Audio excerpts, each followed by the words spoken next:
Madrid turn to Kante, Neymar on fire, Juve's Aouar move, a transfer roundup, and today's great debate all coming up in the next few minutes as I'm your host Matt Froelich, you are the OneFootballers, and this is the Daily News.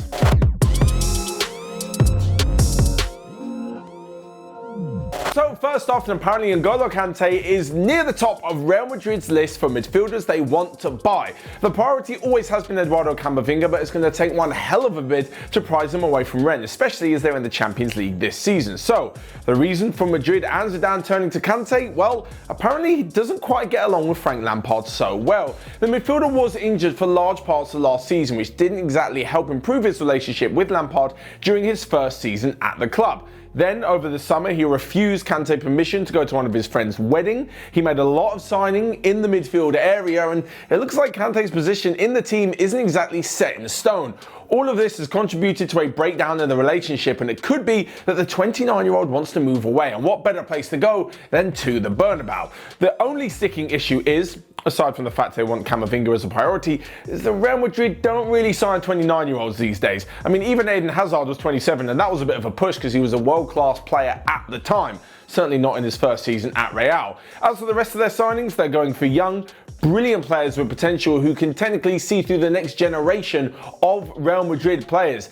Doesn't really happen with N'Golo Kante. At 29, he's got a few good years left. That's definitely true. But it's going to cost a hell of a lot of money for someone who probably won't have a resale value and is going to be entering his 30s come the end of this season. With the likes of Casemiro in there, Toni Kroos and Luka Modric, you're steadily getting to like 35 years of age.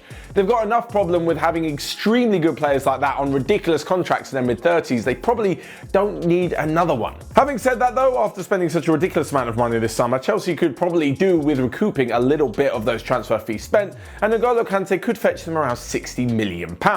But moving on from transfers and to Neymar, who is creeping ever closer to Pele's record for Brazil. The Brazilian was at it again last night with a hat-trick in the 4-2 victory over Peru, and what it did do was take him closer to Pele, but over the legendary Ronaldo's goal-scoring record for the national team. So in his 103rd game for the side, he managed his 64th goal. That, after his 63rd and 62nd, as I mentioned, he scored a hat-trick. Ronaldo's on 62, Pele's on 77, so he's only got 13 more to draw level and 14 to beat the record altogether. And in true Neymar fashion, this is going to happen sooner rather than later. He's usually the one that Brazil go to get him out of sticky situations. He's the captain, he's their main player, and he's definitely going to be on penalty duty. It is worth a mention that both of them were penalties last night. Sorry, the first two were penalties before getting a rebound, but having said that, they were fantastic penalties, so I can't really blame him for it. And before you all jump on my back and say, oh Matt, you said Jorginho took a stupid penalty when he jumped to then missed and all this, that and the other, and Neymar stops during his run-up. Yes,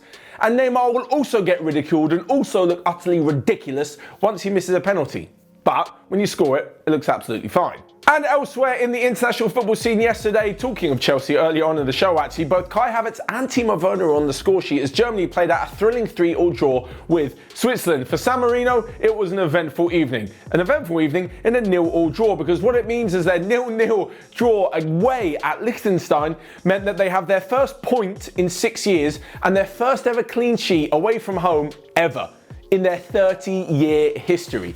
Absolutely amazing scenes. And on top of this, Arsenal forward Eddie Nketiah grabbed his 14th goal for England under-21s, meaning he is now the record holder. But moving on into a little bit of transfer news that might have happened, and it's Houssem Aouar's move to Juventus. All the talk in the last few days of the transfer window was that he was going to join Arsenal. They didn't stamp up the money, instead pitching for Thomas Partey. But the Aouar deal to Juventus actually was agreed quite a few weeks before. The reason it didn't go through has now come to light. It was Bernardeschi. He was part of the deal going in the opposite direction to Lyon on a 1-year loan deal, but he refused to go. I can kind of see why. Like, it's no disrespect to Lyon. They had a poor season last season, finishing out of European football, and Bernardeschi's at Juventus. He's bound to pick up trophies, playing the Champions League being the biggest games, and he didn't want to be shipped out to Lyon only to see another player go in the opposite direction.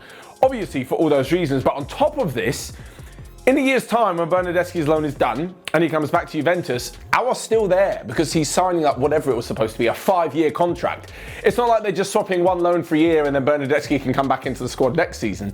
Aouar's going to be there. He's like 4 years younger, and it pretty much signaled the end of his time at Juventus. So you can see why he was a little bit hesitant. Anyway, as for Aouar, he seems more than happy at the moment to stay at Lyon. He said that he enjoys playing for the club, he wants to see out the season, and he's more than happy there. I guess we'll kind of wait to see how the season evolves to see whether or not in January these rumours start to circulate again. So next up, in a quick roundup of the transfer news and the regular news that you might have missed in the last 24 hours. And Leeds United are interested in both Derby's Louis Sibley and Norwich's Todd Cantwell. Middlesbrough are trying to force through a late deal to sign Danny Rose from Spurs, who's been left out of the squad for this season. Elsewhere, and Swansea and Cardiff are both interested in taking Liverpool's Harry Wilson on a year-long loan. And yesterday, after testing positive for COVID-19, Cristiano Ronaldo says he feels fit and ready to play in Portugal's next match. I have a feeling loads of the regulations will not be letting him do that, but typical Cristiano to be fit and ready. Finally then, we come to this week's great debate. This is where the guys in the OneFootball newsroom pose a question to all of you for the comment section down below. You can find my answer and their answer in the relevant article in the OneFootball app. But we want to know, what is the greatest derby in Europe? Honestly, this one had me stumped. Now, when it comes to a derby match, there's so many different reasons for it being a derby. I mean, first off, it's two teams in the same city or in the close vicinity, so no, sorry, El Clasico fans, Real Madrid-Barcelona is a rivalry, not necessarily a derby.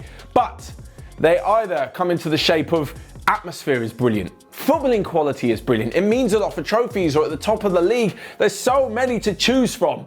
I mean, a good shout out to the likes of Lazio Rome, which I think is amazing. On top of this, Fenerbahce against Galatasaray. But for me, I'm going to go with Celtic against Rangers. Like, it's absolutely mad. Scottish football, they're both at the peak of it, challenging for the trophies. They're challenging each other. See Scott Brown for a reference there. And honestly, both sets of fans play an incredible part in the atmosphere at both Parkhead and at Ibrox. So yeah, a fantastic derby in Europe all round. Of course, you guys let me know your favourite European derby in the comment section below and your thoughts on the rest of today's daily news. Whilst you're at it, you can smash the like button and click here or here to check out all of the other videos we've got going on OneFootball. But until next time, I will see you guys later.